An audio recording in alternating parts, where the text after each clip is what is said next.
Atong sayro ng dugang pang mga balita sa Mindanao. Makauban nato si Efren Mamak live sa General Santos City. Efren. Salamat, Sara. Tabi lang mga kapuso. Sensitibo ang musunod nga balita. Patay ang usa ka mag-uuma sa General Santos City human kinig gigulgulan sa kauban sa trabaho.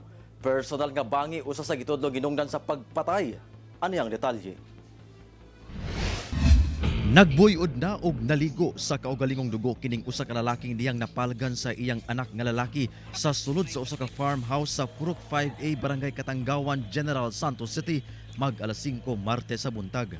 Ang maong biktima kinsa usa ka stay-in farm worker nga nagapabuhi og isda. Dunay dakong samad ginulgulan sa liog nga nahimong hinungdan sa hinanaling kamatayon niini. Ang suspek nga lalaki iya rasab kauban sa trabaho nga magduha ka semana pa lang nga nakauban sa trabaho.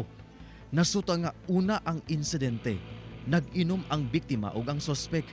Mga alauna sa kadlawon, nakit-an sa anak nga nagsayaw-sayaw pa ang duha. Hangtod nga patay nang nakit-an ang biktima buntag kinaugmaan. Inom-inom ata to sila diri sir, tapos murag wala nagasinabtanay mo tong nahimo to sa suspektong paggulgol. Sa padayong hot pursuit operation sa PNP batok sa suspek, doon na matudpay panagbangi ang duwag gumikan sa giasta matudpa sa napatay nga biktima.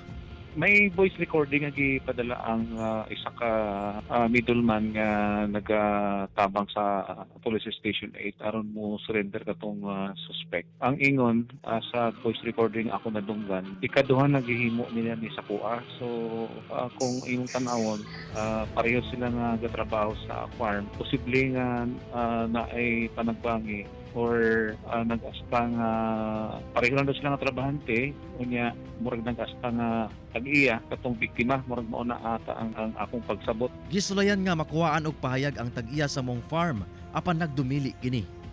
Kauban si Gary Balantayog, Pong Vicencio, Efren Mamak, One Mindanao.